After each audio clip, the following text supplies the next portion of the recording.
여러분 혹시 그 방송계에서 쓰는 말인데 사전 MC라고 있어요. 이제 MC는 다 있잖아요. MC는 뭐 유재석 같은 사람 아주 뭐 굉장히 인기 있는 MC 아니에요. 근데 사전 MC는 뭐냐면 말 그 자체로 진짜 MC가 나오기 전에 방청객을 예열시키는 사람입니다. 그러니까 혹은 중간에 박수치게 유도하고 이 사람은 보이지 않아요. 그걸 가리켜서 사전 MC라고 합니다. 그런데 이 사전 MC는 정말 중요합니다. 진짜 MC는요 딱 그때만 나옵니다. 대본 가지고 굉장히 친근한 것 같지만 사실은 이 진짜 MC들은 굉장히 값도 고가고요. 그래서 이 사람은 그때만 딱 오지만은 그 방청객을 예열시키고 나온 게스트들을 이렇게 안정시키고 하는 건 다 사전 MC가 합니다. 그야말로 이제 본 방송을 위해서 준비하는 사람이 이 사전 MC입니다. 그래서 실제로 받는 수당도 대단히 약합니다. 물론 이 사전 MC는 나중에는 이 사람이 점점 PD도 되고 좋은 위치까지 올라가게 되죠.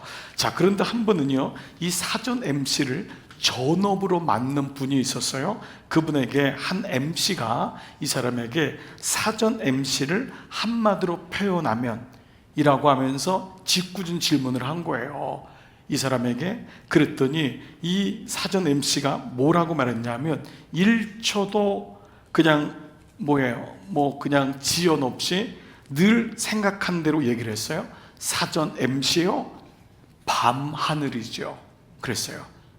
밤하늘이죠. 왜냐하면 MC를 빛나게 해주잖아요. 밤하늘이죠. MC를, 별을 빛나게 해주죠. 별만 있으면 별이 아름답나요? 밤하늘이 있어야지만 별이 아름답죠. 이런 사람을 가르쳐 뭐라 그러죠? 이 사람을 가르쳐 찐이라 그래요. 찐. 이게 찐입니다. 여러분 이번 주 설교 제목이 왜 안디옥 교회는 찐교회일까? 미리 말씀드립니다. 왜 안디옥 교회는 찐 교회일까? 진짜 교회라고 하면은요, 여러분 우리 젊은 사람들하고 대화가 안 됩니다. 찐이라고 해야지.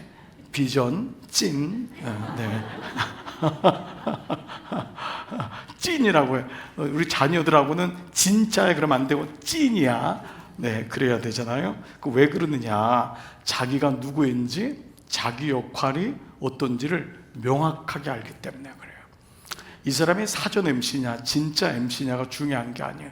자기가 맡은 역할, 자기가 그 시간 속에서 자기에게 주어진 역할을 최선을 다해서 하는 사람. 그래서 오히려 그 방송을 보는 사람이나 그 질문했던 MC가 숙연해 줬습니다. 여기에 부끄러움이 생기는 거죠. 내가 어떤 위치에 올랐냐, 얼마나 연봉을 잘 받냐, 이게 그 사람을 좌우하는 것이 아니라 그 순간에 자기가 누군지를 명확히 아는 거죠. 이게 우리 교회들 신앙적인 용어로 말한다면 바로 핵심 가치를 아는 사람이라고 할 수 있습니다. 믿음 생활이 뭐냐? 핵심 가치를 아는 거예요. 믿음은 광야인데 그 광야에서 높아지면 뭐 얼마나 높아지고, 그 광야에서 좋은 대학 나왔으면 얼마나 좋은 대학 나오고, 그게 중요하지 않다니까요. 광야는 통과하는 곳이에요. 광야는 얼마나 많이 벌었냐, 얼마나 저축했냐, 이게 광야의 인생을 결정하는 게 아니라 광야에서는 핵심 가치를 잊지 않아야지 길을 놓치지 않고 길을 잃지 않고 통과할 수 있다는 것이죠. 자, 이런 의미에서 오늘 사도행전 14장이 이제 새롭게 시작됐습니다. 우리는 바울과 바나바의 1차 전도여행이 13장에서 시작됐어요. 그래서 이 1차 전도여행의 출발지가 바로 안디옥 교회. 여러분 이게 참 감사한 거는 이번 주일날 설교가 안디옥 교회 태동이에요. 그러니까 여러분 좀 금요일날하고 이제 순서가 좀 맞춰지고 아마 주일날과 새벽 설교가 이제 우리 금요 설교보다 좀 더 앞서갈 거예요. 금요 설교는 이제 구절 좀 여러분 찾아서 좀 더 깊게 말씀을 묵상하기 때문에. 그런데 이제 안디옥 교회예요. 한번 지도 한번 볼까요? 지도를 보면은 저기 안디옥 한번 봐보세요. 어디 있죠? 자, 커서를 한번 이렇게 한번 대줘 보세요. 자, 안디옥 교회. 자, 보이시나요? 여러분 안디옥 교회. 안디옥 교회. 자, 커서를 한번 방송실에서 네, 지금 하고 있나요? 네, 저렇게 동그라미 친 데가 안디옥입니다. 밑에가 어디죠? 예루살렘. 저 밑에가. 저 조그만 게 뭐냐면 저기가 사해, 그 위에가 갈릴리 사해란 말이에요.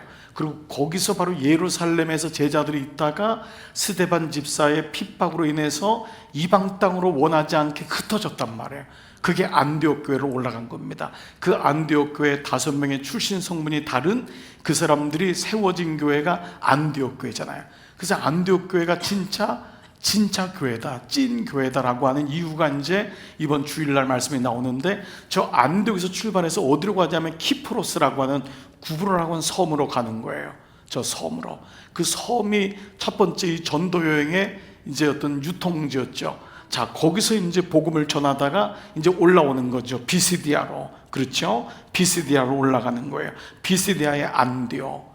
그리고 오늘 어디 가면 이고니온. 오늘 이고니온으로. 그리고 이제 곧 루스드라, 더베까지 갑니다. 저렇게 해서 다시 이제 안디옥으로 돌아오는 과정이 바로 이제 1차 전도 여행인 거예요. 여러분 조금 이해가 되시죠? 우리 몇 번을 보면 이제 이 지도가 좀 익숙해지죠. 자, 바로 오늘 본문도 그런 여정 가운데 이제 이 여행이 시작된 겁니다. 이 비시디안의 안디옥에서 복음을 전하다가 핍박을 받고 나온 것이 바로 이고니온, 오늘 본문입니다. 자, 1절 다 같이 시작. 이에 이고니온에서 두 사도가 함께 유대인의 회당에 들어가 말하니 유대와 헬라의 허다한 무리가 믿더라. 자, 유다와 헬라의 허다한 무리가 믿더라는 이제 안디옥 교회가 전하는 복음이 유대인만이 아니라 헬라인에게로, 이방인으로 복음이 흩어지는, 그렇죠, 주님의 언약의 말씀이 약속대로 이제 온 사람이 예수를 믿는 쪽으로 흩어지게 된 거예요. 자, 그런데 이제 그 이고니온에서 이 복음을 전하는 이 모습은 13장 모습과 별 다를 바가 없는데, 우리가 여기서 아주 중요한 바울과 바나바가 가지고 있는 핵심 가치가 무엇인지를 이제 배우게 됩니다. 자, 우리가 이 부분으로 오늘은 말씀을 나눌게요. 핵심 가치가 있으면 흔들리지 않는다. 바울과 바나바가 왜 흔들리지 않았는가? 그 이유는 그들이 핵심 가치가 있었다는 거죠. 그러면 그게 뭐냐라는 것입니다. 자, 첫 번째, 이 바울과 바나바는 어느 곳에 가든지 이제 계속 전도 여행을 떠나는 거잖아요. 그런데 반복해서 꼭 전하고 싶어 하는 메시지가 있었다는 거예요. 그러니까 우리 영어로 하면 I have a message예요. I have a message. 내가 메시지가 있다. 그들은 메시지가 있었어요. 그들이 간다고 뭐 그들을 보여주는 것이 아니라 그들이 가진 메시지가 있었다. 이것이 그들의 인생을 바꿔놓았고 그들이 만나는 사람도 변화시킨 것이라는 것입니다. 한국말 번역에는 이렇게 표현돼요. 그들은, 우리나라 이제 말로는 그들은 유대 사람의 회당에 들어가서 말하였다라고 말하지만은 원어적인 표현으로는요, 그들은 유대 사람의 회당에 들어가서 그렇게 다시 말하였다요. 그렇게 다시 말하였다. 그 뭐죠? 똑같은 메시지를 전했다는 거예요. 그렇게. 이 말은 이전과 같이, 그렇게 다시. 그러니까 여기서는 이 얘기하고 여기서는 저 얘기하고 이게 아니었던 거예요. 말씀, 구속사적인 말씀을 명확히 가지고 있었기 때문에 여기서는 히람 얘기하고 여기서 뭐 옛날 얘기하고 이게 아니었어요. 그들의 모든 간증에는 다 구속사적인 메시지, 예수 그리스도가 있다는 거죠. 이게 이제 그들의 특징이었어요. 사도행전 13장 42절을 보면요, 13장에 와보세요. 그들이 나갈 새 사람들이 청하되 다음 안식일에도 이 말씀을 하라. 이 말씀을 하라.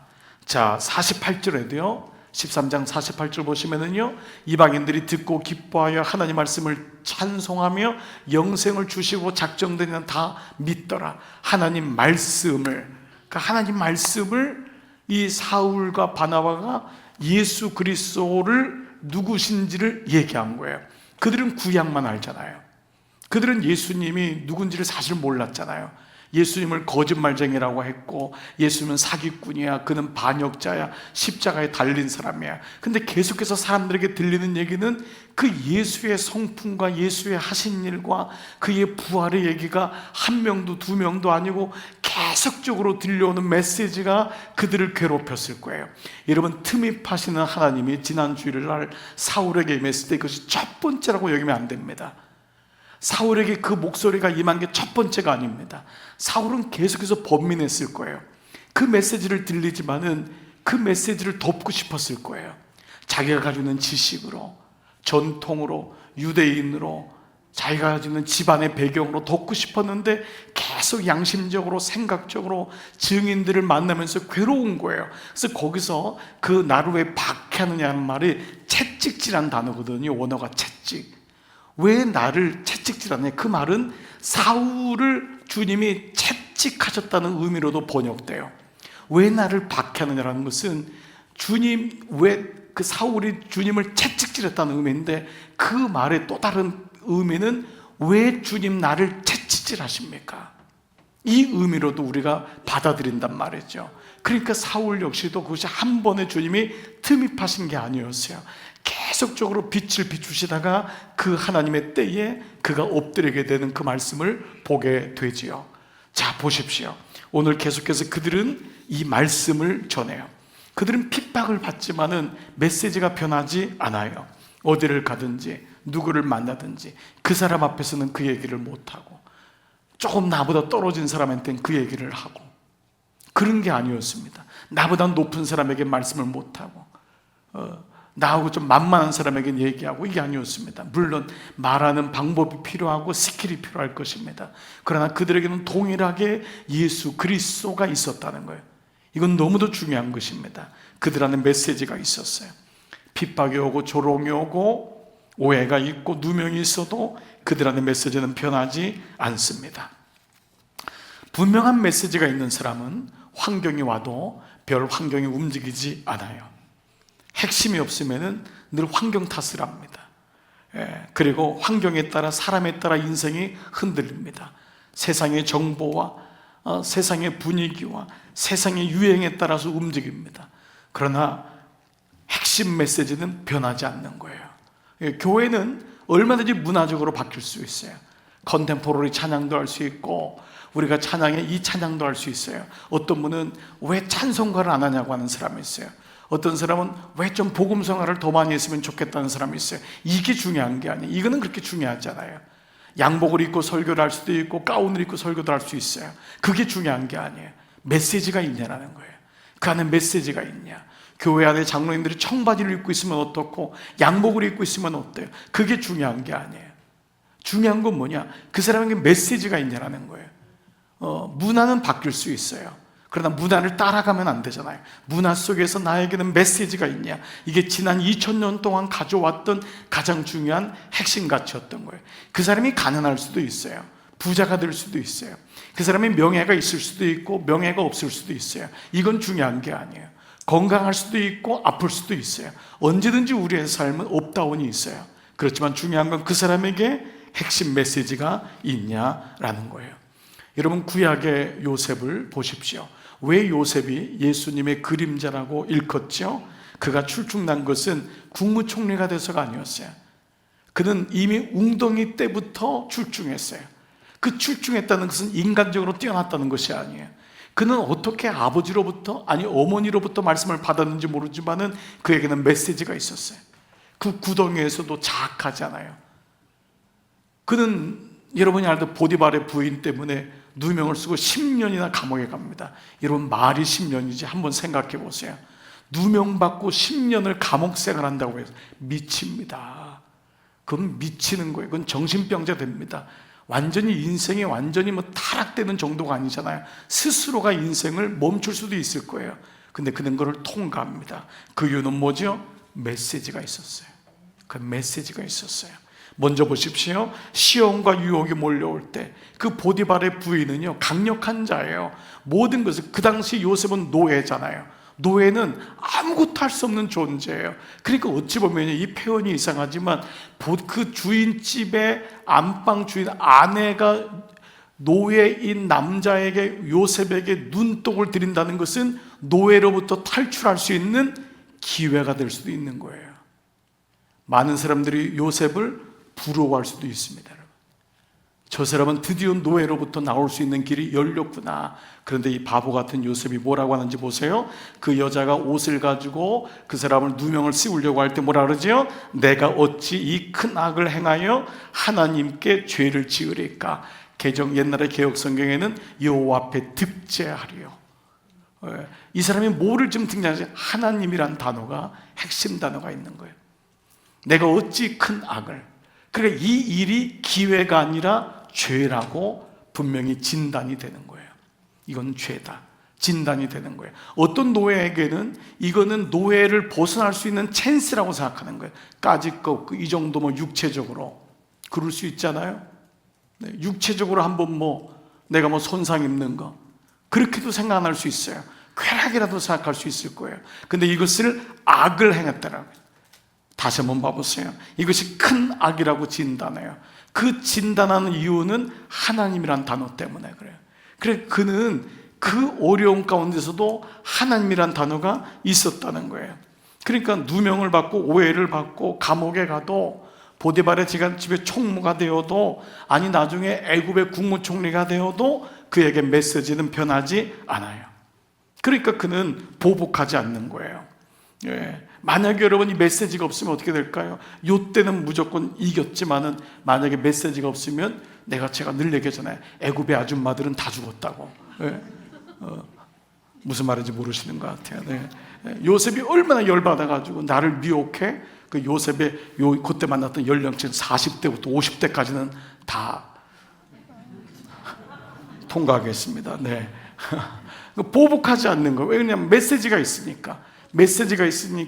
그때 위기를 넘기지만 사람이 그 사람 때문에 자기의 인생을 넘어지지 않아요. 형제들 앞에서도 보십시오.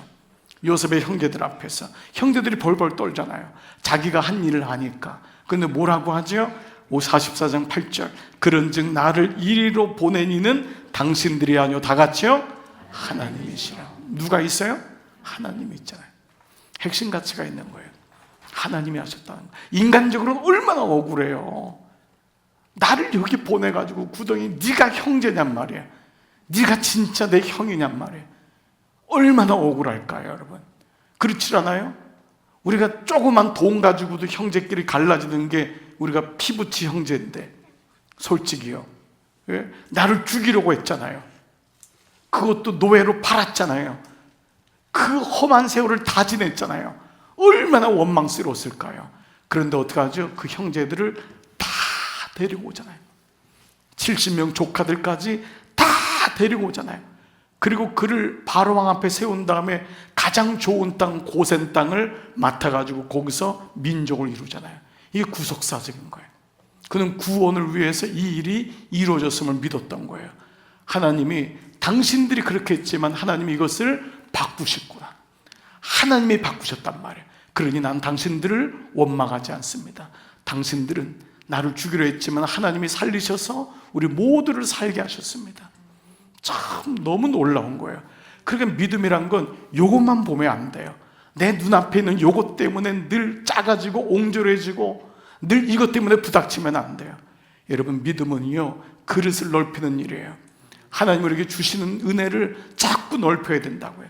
근데 내가 이 종재기 같으면은 늘 그것밖에 안 되는 거예요. 사실 그릇이 작아서 하나님의 은혜를 못 받을 때가 너무 많아요. 하나님이 요셉에게 이 은혜를 주세요. 돌아보니까 내가 말씀을 지킨 줄 알았는데 말씀이 나를 지켰구나. 요셉이 그 고백을 했을 거예요. 내가 말씀을 지키는 줄 알았는데 말씀이 나를 지키는구나. 내가 찬양을 하는 줄 알았는데 찬양이 나를 살렸구나. 내가 기도를 하는 줄 알았더니 기도가 나를 살렸구나. 내가 자기적으로 예배를 드리는 줄 알았더니 그 예배가 나를 살리는 거예요. 그렇습니다. 진단과 처방이 이루어지는 줄 믿습니다. 여러분 핵심 가치가 있으면 진단이 이루어지는 거예요.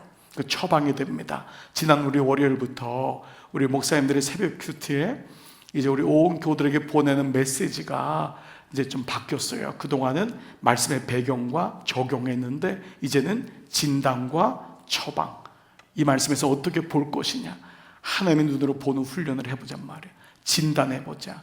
그리고 거기 적절한 하나님의 그 본문에 나오는 하나님 마음이 어떤가, 하나님이라면 어떻게 했을까, 예수님이라면 어떻게 했을까, 제자들이라면 어떻게 했을까. 그 처방인 거예요.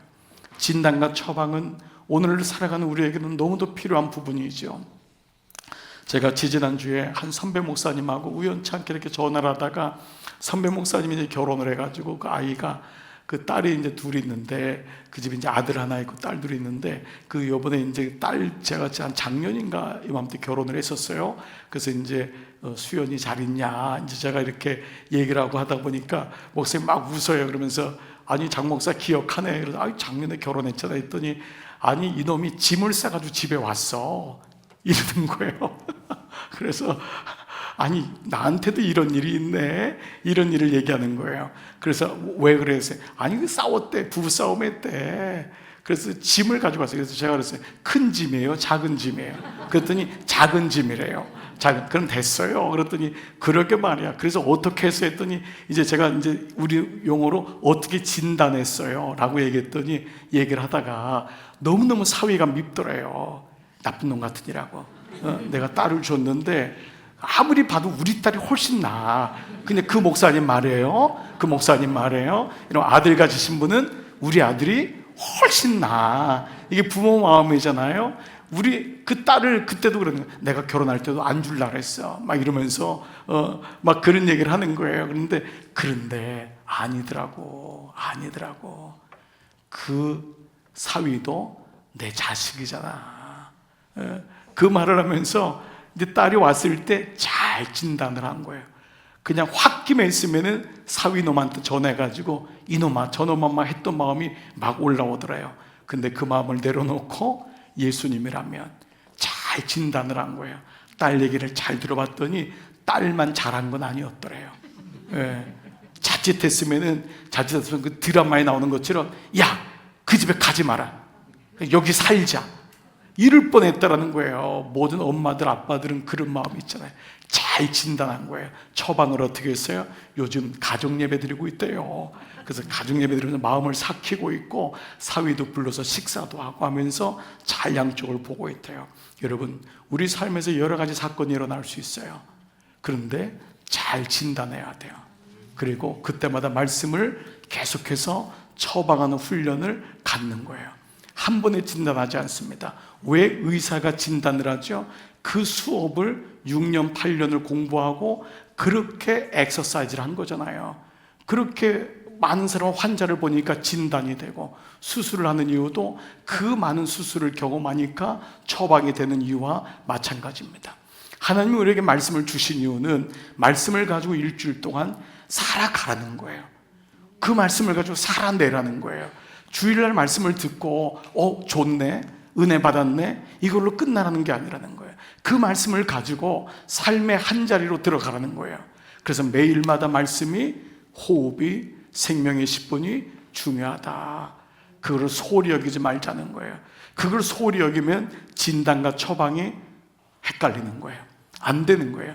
내 옛날의 경험이 올라오고 욱하게 되고 분노가 올라오게 되고 괘씸하고 섭섭하고 사람이 미워지고, 그게 우리의 처방이었단 말이에요.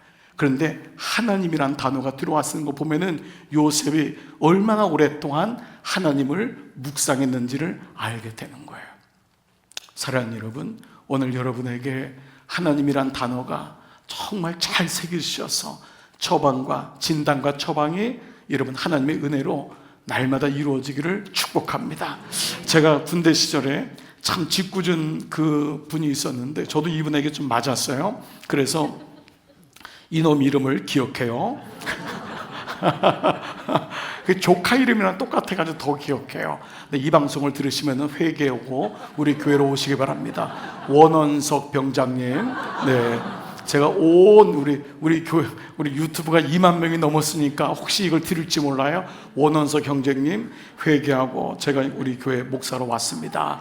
그러니까 꼭 서울에 계시면은 우리 잠실에 있는 우리 교회로 오시기 바랍니다.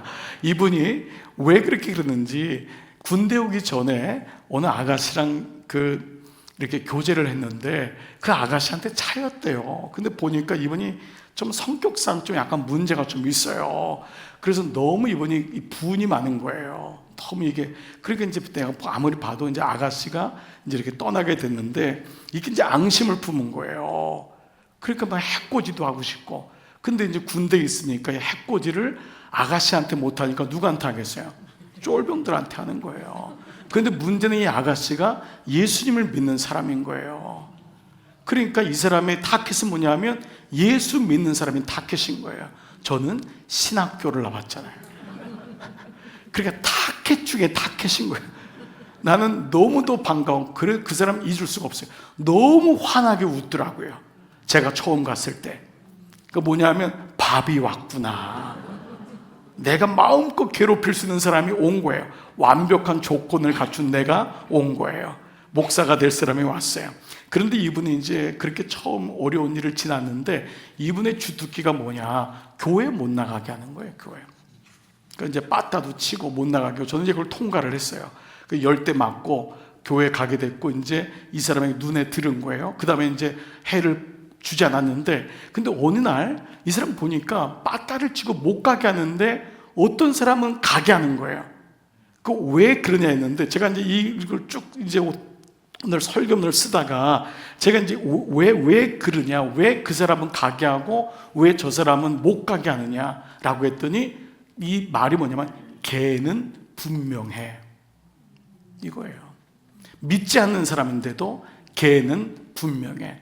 왜냐하면 일요일 날 작업하러 가기 싫어가지고 자꾸 내무반에 있으면 일 지키거든요. 그러니까 그거 피해가지고 종교 활동을 하러 가는 사람이 있는 거예요. 교회 예수 안 믿지만은 교회 가서 자고 싶고, 교회 가면 요구르트랑 초코파이 주니까 그거 먹고 싶고, 이 사람이 이걸 분별하는 거예요. 걔는 진짜야, 걔는 보내는 거예요. 근데 그 놈은 꾀부려서 가는 거야 라고 하는 거예요. 예수 안 믿는 사람도 진짜인지 아닌지를 알더라고요. 보십시오. 우리 안에 어떤 메시지가 있냐가 그 사람이 진짜냐 아니냐를 판가름하는 겁니다. 교회에 나오는 것으로 그 사람이 진짜냐 아니냐 아닙니다. 우리는 그동안 속아왔어요. 속아줬어요. 그러나 하나님과 나는 못 속이는 거예요. 나에게는 진짜 메시지가 있냐? 그럼 믿음 생활은 내가 원하는 것을 얻어내는 도구가 믿음 생활이 아니라 주님이 주신 말씀이 내 안에 새겨지는 과정이 믿음의 여정인 거예요. 그 믿음의 여정이 있어야지만 어려움도, 가정생활도, 남편과 아내 관계도, 자녀 관계도 얼마나 어려움이 많아요. 그때마다 제대로 진단과 처방을 할 수 있기 때문이라는 것이죠. 보십시오. 사도 바울의 메시지가 있어요. 고린도전서 2장 2절 다 같이 한번 읽어볼게요. 시작. 내가 너희 중에서 예수 그리스도와 그의 십자가에 못 박히신 것 외에는 아무것도 알지 아니하기로 작정하였음이니라. 여러분 이 정도 보세요. 내가 너희 중에서 예수 그리스도의 십자가, 예수 그리스도와 그의 십자가가, 그가 십자가에 못 박힌 것, 예수 그리스도와 십자가에 못 박힌 것, 이게 뭐예요? 구원이잖아요. 예수 그리스도와 그분이 십자가에 못 박힘으로 나를 위해 죽음으로 내가 구원받았다고 하는 것, 이게 복음이잖아요. 이 복음 아는 것, 이것 외에는 아무것도 알지 아니하기로.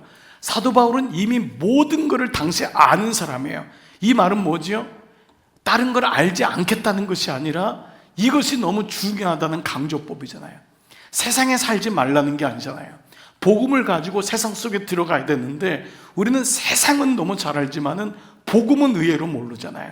그러니까 세상의 그냥 유행과 세상의 흐름에 빠져내려가고 잘못된 가르침이 있는데도 거기 흘러가고. 왜 그러냐면 복음을, 예수님이 누군지를 모르기 때문에. 첫 번째 메시지는 바로 그들에게 메시지가 있었다라는 거예요. 그러면 두 번째, 그의 메시지는 언제 어디서나 동일하게 전했는데 놀랍게도 그 메시지에는 능력이 나타났다는 거예요.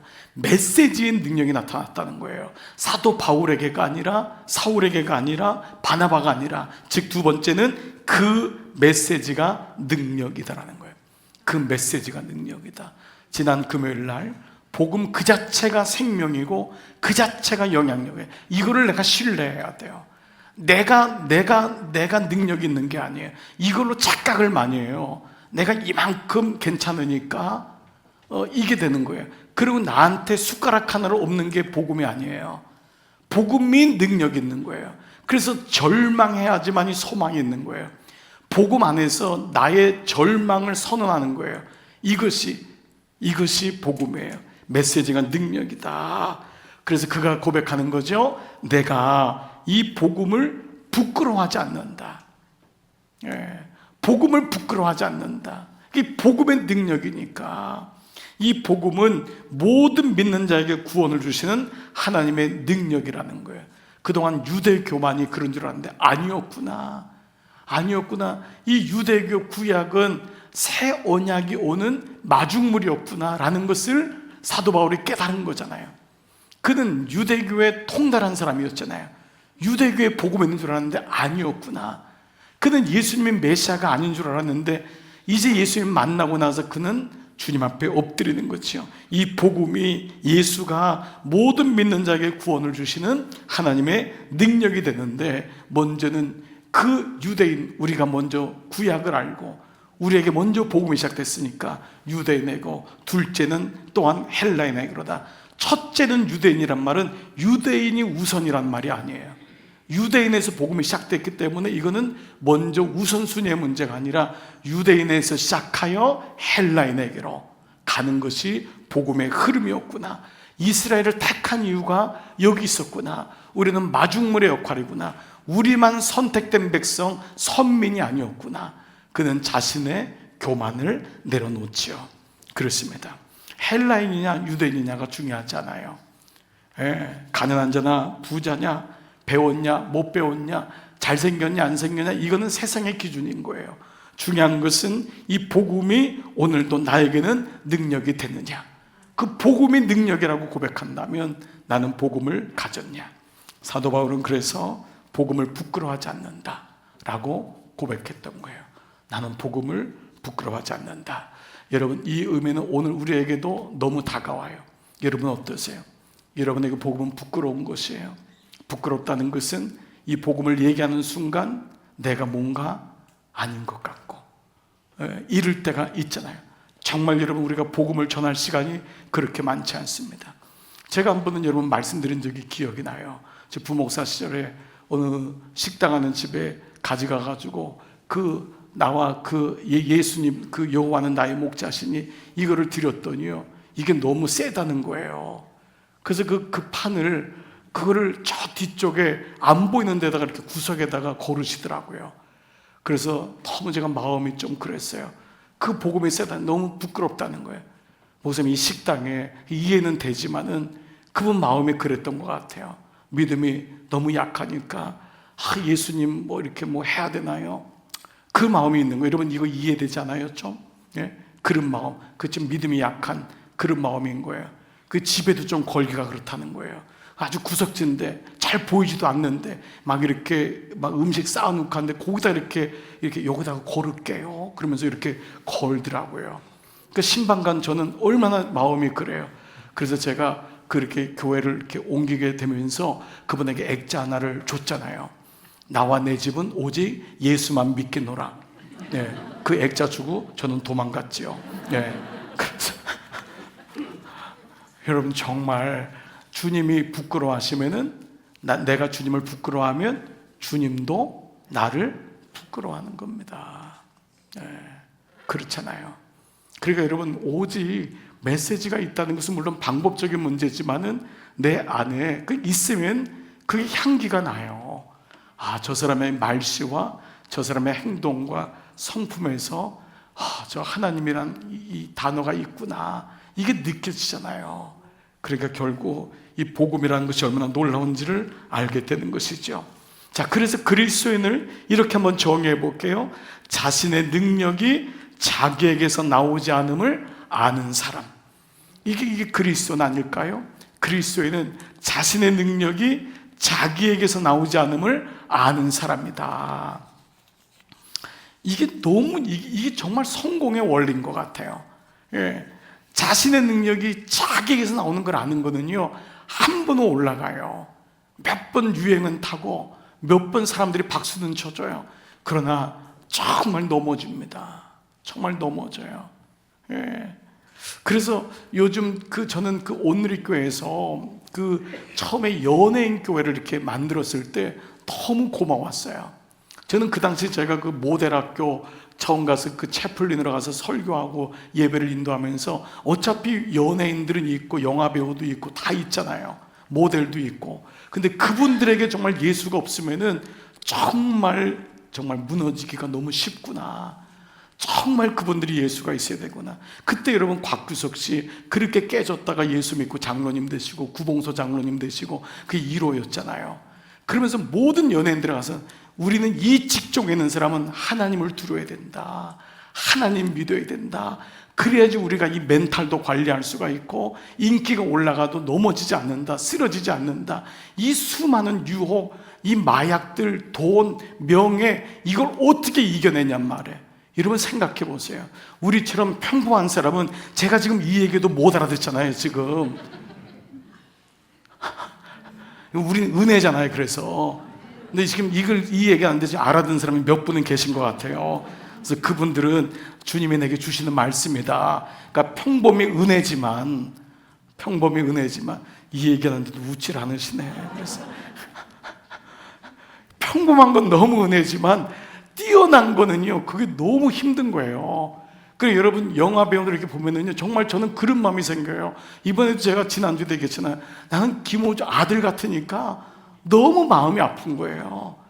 저 하나님이 틈이 파시는데 이 기회가 하나님을 아는 기회가 됐으면 좋겠다는 기도가 계속되는 거예요.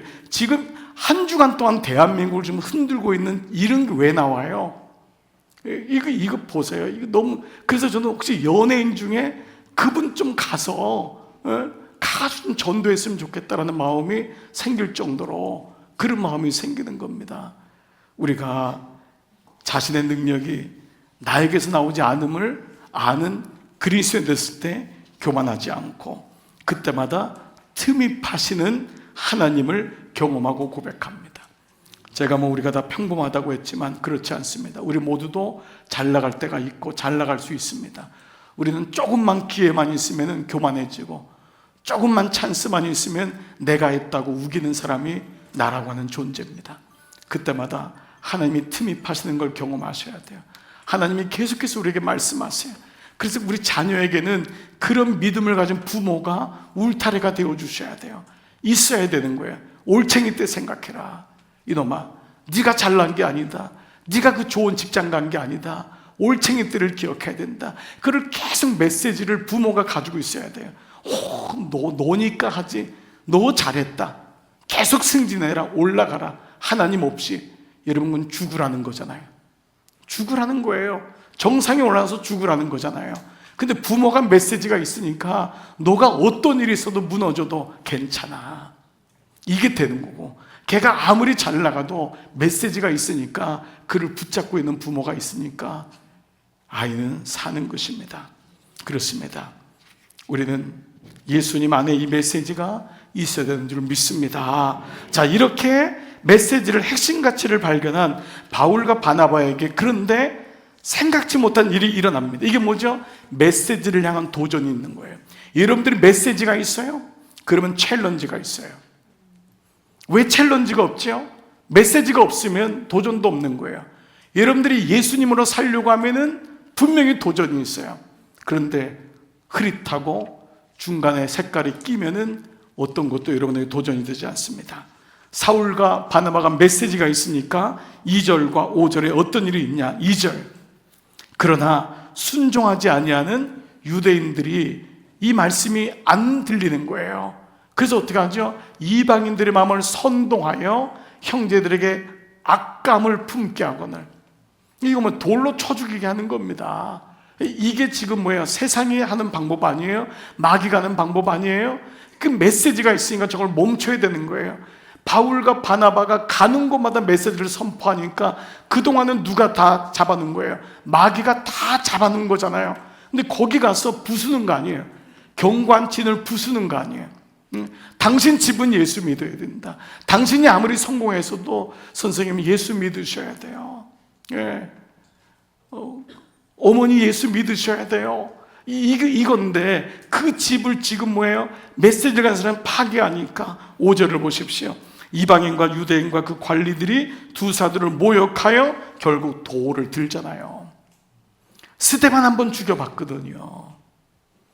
사탄은 아는 거예요. 이거 선동시켜가지고 스데반 죽인 것처럼 이 사람 둘 다 죽일 수 있다라고 생각했던 것이죠. 여러분, 무슨 말입니까? 여러분이 메시지를 가지고 있으면은 여러분에게 동의하지 않는 사람이 등장합니다. 이건 일부러 문제를 만들려고 하는 건 아니에요. 그러나 메시지를 가지고 있으면 여러분들에게는 극복해야 될 일들이 보일 거예요. 여러분들이 메시지를 가지고 있는 사람이 메시지가 없는 집에 결혼하는 순간 여러분은 부닥치게 될 거예요. 메시지를 가진 아내가 메시지가 없는 남자를 만나는 순간 처음은 사랑했지만 어느 순간에 영적으로 대화가 되지 않는 것을 느낄 거예요. 메시지를 가지고 있는 부모가 메시지가 없는 며느리가 집에 들어왔을 때 이걸 어떻게 극복해야 되는지를 알 거예요. 교회는 다닌다고 했는데 들어와 봤더니 메시지가 없어요. 그럴 때 메시지가 있는 부모는 알 거예요. 얘가 교회만 다녔었구나. 고맙긴 한데. 메시지는 그만큼 그 사람과 현실을 진단하는데 명확한 기준이 되는 거예요. 여러분도 목사들을 향해서 얘기하잖아요. 그 목사님에게 메시지가 없어.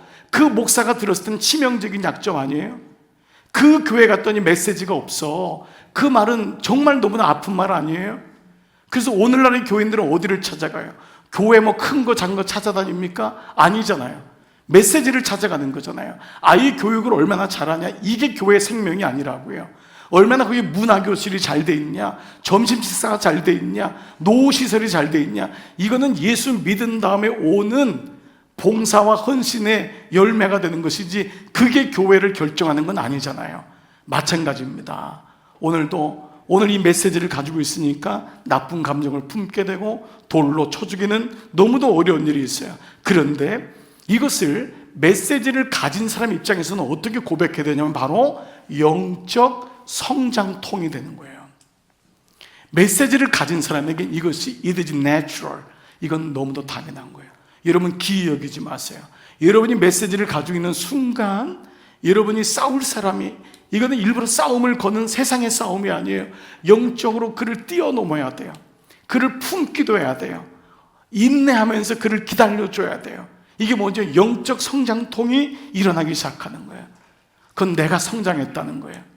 성장을 하면은 아픔이 오고 성장을 하면은 위기가 와요. 그렇습니다.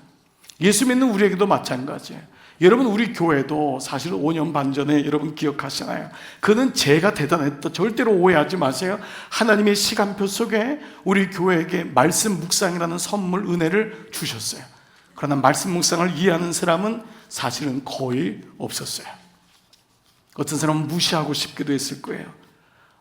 새 담임 목사가 와서 왜 자꾸 안 하던 걸 하냐, 우리를 그냥 놔둬라, 무언의 압력도 사실 있었어요.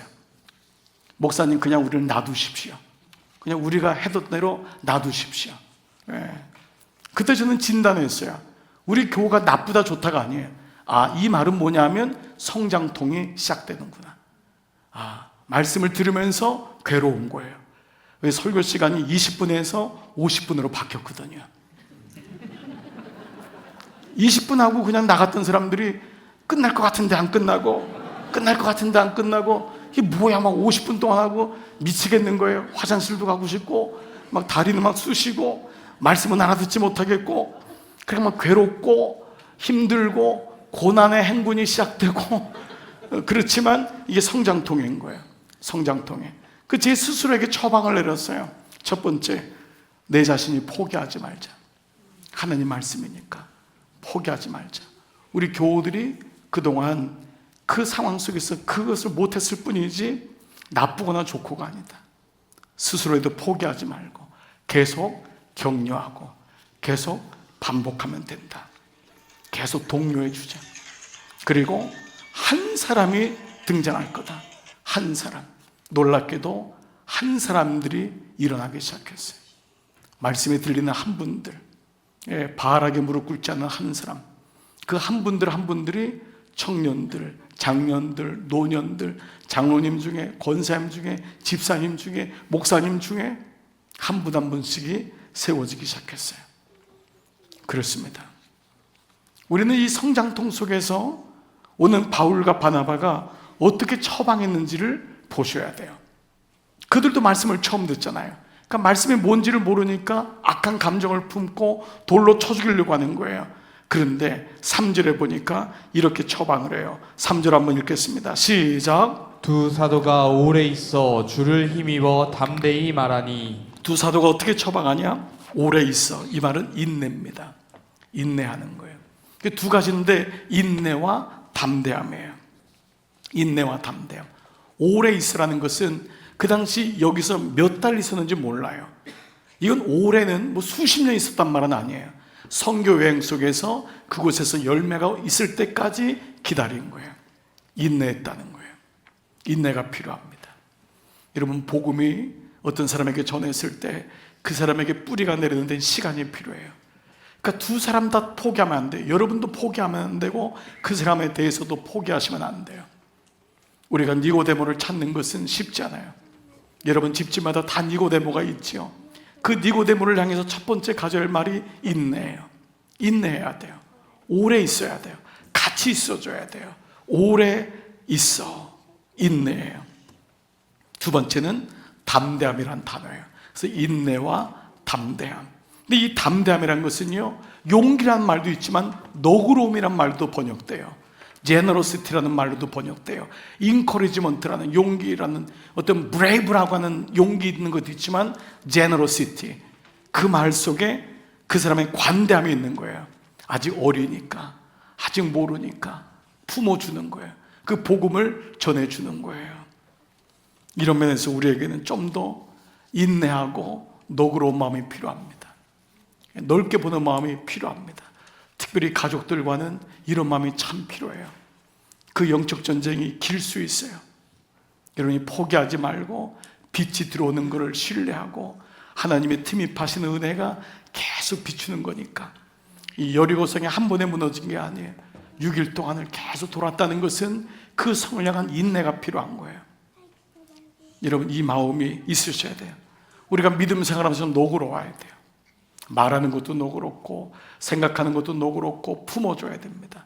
여러분, 바람이 나그네의 옷을 벗기는 것 이상으로 따뜻한 햇빛이 벗긴다라고 하는 것도 잊으시면 안 됩니다. 두 가지가 다 필요하겠죠. 폭풍도 필요하겠지만은 따뜻한 햇빛은 우리에게 너무도 필요한 부분입니다. 자, 그런데 이 사람들은 결국적으로 복음을 받아들이지 않게 돼요. 그래서 여기 교회를 세우고 어떻게 하느냐, 5절 보니까 이방인과 유대인과 그 관리들이 두 사도를 모욕하고 돌로 치려고 달려드니 그들이 알고 도망갈 수밖에 없었어요.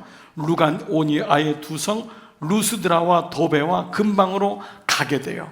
그런데 중요한 건 뭐냐, 사도 바울과 바나바가 7절 거기서 복음을 전하니라. 계속 메시지를 전하는 거예요. 그리고 또 오면 되거든요. 또 와서 또 복음 전하면 되거든요. 그러니까 이것은 졌다라는 의미보다는 이미 그 성에서 복음을 전했을 때 사도행전 13장 48절 보면은 영생을 주식으로 작정된 자는 다 믿더라. 이 말은 예정설의 의미보다는 거기서도 구원을 받을 사람은 받았다라고 하는 거예요. 그러니까 낙심하지 말라는 거예요. 바나바와 사울에게 너희는 진 게 아니다. 거기서 돌로 때려쳐 죽이는데 어떻게 거기서 죽겠어요? 순교하면 안 되잖아요. 지금은 순교할 때가 아니잖아요. 또 옆에 가서 복음 전해야 되고 계속 전도 선교를 해야 되는 거예요. 근데 마음속에는 실패했다고 느껴지는데 이 말씀을 주시는 거예요. 영생을 주식으로 작정되는 다 믿더라는 것은 예정설 이 차원으로 보시면 안 돼요. 이것은 거기서 복음을 믿은 사람이 있었다는 것을 말씀하고 있는 거예요. 여러분이 눈앞에서 예수 믿는 사람이 등장하지 않더라도 실망하지 마세요. 여러분이 뿌리고 누군가 뿌리면 돼요. 그래서 여러분, 우리가 한 사람은 뿌리고 한 사람은 거두는 거예요. 한 사람은 심기도 하고 한 사람은 물을 주기도 하는 거예요. 그러면서 성장하는 거예요. 우리가 메시지를 가지고 있으면 우리 자녀도 왜 우리 아이를 중보합니까? 기도합니까? 우리가 생각하지 못한 사람들이 그 아이에게 가서 복음을 전하기도 하고 선한 영향을 미치기도 하고, 그러면서 그 아이가 결국 틈입하시는 하나님의 은혜를 계속 경험하는 거예요. 말씀드렸죠. 사도 바울이 그 한 절에서 꼬꾸라진 게 아니라니까요. 계속해서 그에게 침입하시는 하나님이 오셨던 거예요. 그리고 하나님의 그 시간표에 다메섹을 하는 그곳에서 결정적으로 엎어지는 사건이 일어난 거죠. 이런 의미로 본다면은 오늘 이 사건은 실패한 것이 아니었어요. 그들은 복음을 전했고, 그리고 또 이쪽 가서 복음을 전하는 일이 일어납니다. 자, 말씀을 맞추면서 제가 한 책을 하나 좀 여러분 소개 한번 해드릴게요. 현대 복음주의 그 선구자라고 불리는 이 신학자가 있습니다. 목회자인데요, 제임스 패커입니다. 이 제임스 패커에 대한 책들이 우리나라에 많이 들어왔어요. 근데 정말 복음을 아주 요약하고 실제적으로 썼어요. 근데 이분이 쓴 책 중에 하나님께 진지하라 라고 하는 책이 있어요. 하나님께 진지하라. 영어도 Taking God seriously. Taking God, 하나님을 받아들이라. Taking God이란 말이 하나님을 받아들이는데 seriously, 진지하게 받아들여야 된다. 그런데 이 하나님께 진지하라의 소주제가 뭐냐면요, 바른 지식으로 바른 하나님을 대하라예요. 바른 지식. 이 바른 지식이 뭐냐면 오늘 우리가 말씀 나눴던 핵심 가치입니다. 바른 지식이 있어야지 바른 하나님을 만나고 그 주님을 대할 수 있다는 거예요. 저자는 오늘 크리스찬의 그리스도인의 문제는 세상이 제시하는 가치에 대해서 그리스도인들이 침묵하거나 흔들리는 이유는 세상이 얘기하는데 끌려가거나 아무 말도 못하는 이유는 바른 지식을 잃어버렸기 때문이다. 말씀을 모르는 거예요. 말씀을 알지 못하는 거예요. 그 말씀, 바른 지식이 핵심 가치예요. 이걸 알아야 되잖아요. 교회를 나오는 게 아니라 핵심 가치를 잃어버렸기 때문이다. 그래서 그는 책의 제목을 하나님께 진지하자라고 하면서 우리가 진지하게 접근해야 될 영역들을 얘기하는데 몇 가지를 좀 얘기해요. 이미 우리가 많이 다루고 있는 거지만 사실 이것이 모든 설교의 내용이고 신앙생활에서 있는 가치예요. 첫 번째, 십자가. 당신은 십자가를 아느냐? 십자가가 없으면 그는 믿음이 아니다. 여러분, 너무 당연한 거잖아요. 그러니까 성경은 처음부터 마지막까지 피잖아요. 이게 성경은 처음부터 마지막까지, 창세기 3장부터 우리는 언약을 통해서 우리는 이미 신구약을 배웠잖아요. 그 언약이 어떻게 구약에서부터 흘러와서 골고다 언덕에서 완성되는지, 그게 십자가잖아요. 당신에게 십자가가 있느냐? 십자가만이 하나님께 갈 수 있는 유일한 길인데, 만약에 그리스도인이 십자가를 설명 못한다면, 십자가가 너무 멀리 느껴진다면 당신은 다시 진지해야 될 필요성이 있다는 거예요. 두 번째, 성령. 십자가를 아는 사람은 성령이 없이는 십자가를 알 수가 없잖아요. 성령과 동행하고 있느냐, 그분이 어떤 분인지를 아느냐. 십자가를 알았지만은 십자가의 삶을 살려면은 성령님과 동행하고 성령님을 영접하고 늘 그분과 임재 속에 살아가는, 민감하게 살아가는 것은 성령이란 단어. 우리는 지난주에 성령 강림절기를 시작했잖아요. 이 절기가 가장 길어요. 이 절기가 무슨 말이죠? 그는 성령이란 단어가 그리스도에게는 너무도 중요한 단어라는 거잖아요. 세 번째, 구원. 나는 구원 받았는가? 1:1 제자 양육의 첫 단계가 뭐예요? 예수 그리스도를 얘기하고 그 마지막 네 번째가 당신은 예수 그리스도를 믿습니까?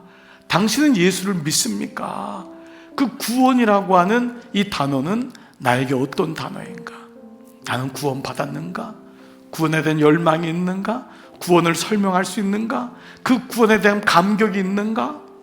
네 번째, 이 구원받은 사람들이 모이는 곳이 어디죠? 교회입니다. 공동체 교회가 있는가? 당신에게는 당신을 말씀으로 양육하는 교회가 있는가? 당신에게는 말씀으로 챌린지하는 교회가 있는가? 메시지를 가진 교회가 있는가? 당신에게는 공동체 속에서 그 하나님을 알아가고 있는가?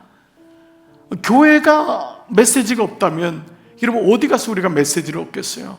동창회입니까? 어느 친구들 모임입니까? 교회가 유일한 이유는 거기 하나님이란 단어, 십자가, 성령이란 단어, 그 교회가 구원의 방주를 역할을 하기 때문에 십자가, 성령, 구원, 그리고 구원의 방주인 교회, 그리고 다섯 번째 그리스도와의 연합. 그리스도와의 연합은 그분과 함께 죽고 그분과 함께 사는 바로 삶입니다. 나에게는 삶에 그리스도와의 연합이 있는가? 내가 그리스도하고 연합됐다면 나는 그 사람하고도 연합되고 형제 사울이여 라고 부를 수 있는 믿음이 있는가? 우리의 가정은 그리스도의 연합이 이루어지고 있는가? 그리스도의 연합은 놀라운 정말 신비지요. 그리고 이 모든 것을 설명할 수 있는 여섯 번째는 교리라고 하는 독트린입니다. 교리는 너무도 중요합니다. 이 교리는 기독교의 교리, 이 교리가 어떻게 우리에게 오고 있는가? 이 교리를 통해서 우리는 잘못된 지식과 잘못된 이단과 가르침에 대해서 우리는 알게 되지요. 물론 이 여섯 개만 있는 것은 아니에요. 이 사람은 이제 여러 개를 얘기했는데 가장 핵심적인 부분이 이렇게 얘기할 수가 있어요. 그런데 이 기독교의 바른 지식, 핵심 가치에 대한 가르침은 하나님의 임재 안에서의 믿음 훈련이라고 했어요. 이거를 뭐라고 했냐면 하나님의 임재 안에서의 믿음 훈련이다. 이걸 믿음을 훈련하는 거라는 거예요. 핵심 가치를 가지고 훈련해야 돼요. 엑서사이즈 해야 됩니다. 이걸 가지고 반복해서 내 안에 들어오고 가지고 있는 말씀이 돼야 됩니다. 우리 양육자 이번에 동반자 중에 한 분이 말씀의 암송에 굉장히 이렇게 은혜를 받고 또 암송을 잘하시는 분이 계시는 것 같아요. 물론 이제 메모리에 암기를 좀 잘하는 분도 있을 수 있지만은 그 말씀의 은혜를 받으니까 아침에 출근하면서 암송 말씀 30개를 계속 외운대요. 쫙 외우는 거예요. 퇴근하면서 30개를 쭉 외우는 거예요. 한 번도 일해 본 적이 없어요.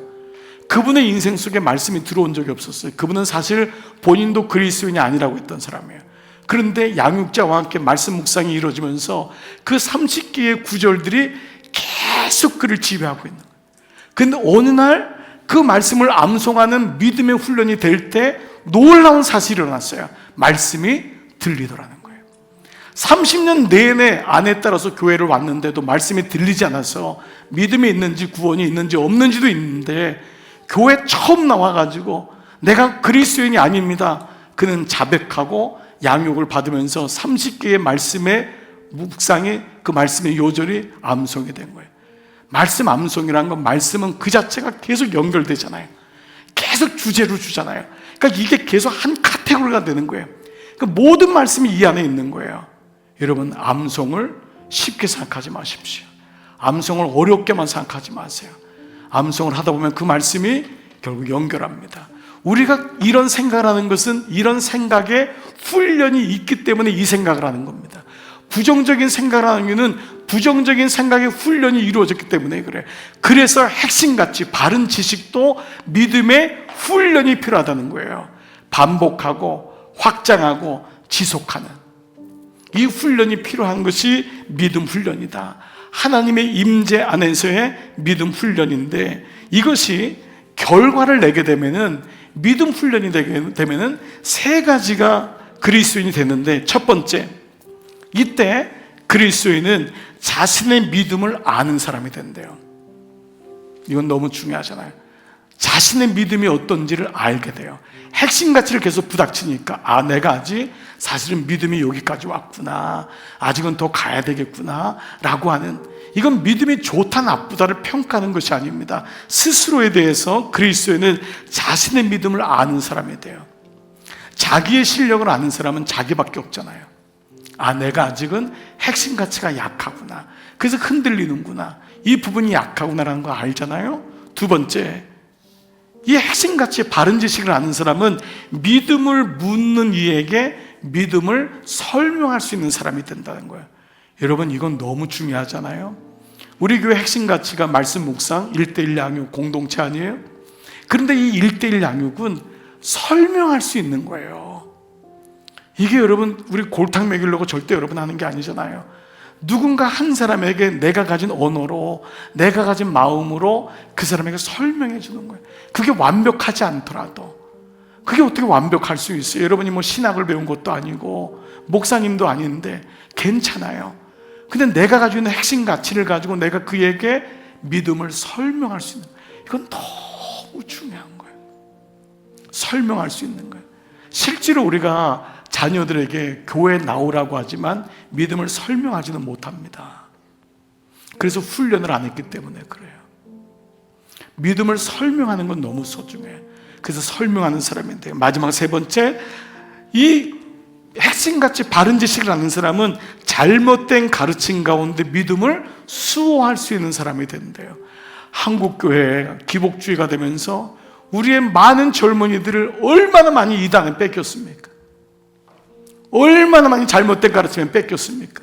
현혹되는 게 너무 많은데 믿음이 없으면, 믿음을 가르치지 못하면 결국 잘못된 가르침 가운데 믿음을 수호하지 못하잖아요. 근데 바른 지식이 있으니까 잘못된 거를 감을 아는 거잖아요. 이거 잘못됐구나, 이거 아니구나, 이걸 판가름하잖아요. 근데 지식이 없으면 판가름을 할 수가 없습니다.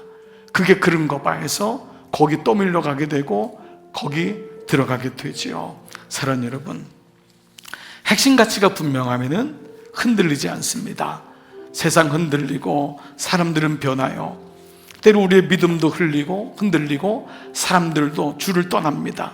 그러나 주님이 주시는 절대가치, 오늘 여러분 이 메시지, 오늘 나에게는 그 말씀이 있는가? 이 핵심 가치를 부단히 붙잡고 여러분 몸부림치며 우리가 살아가는 것, 이것이 그리스도의 삶일 것입니다. 의인은 오직 믿음으로 사는 줄 믿습니다. 오늘 이 저녁에 이 은혜가 여러분 가운데 있기를 주의 이름으로 축복합니다. 아멘, 아멘.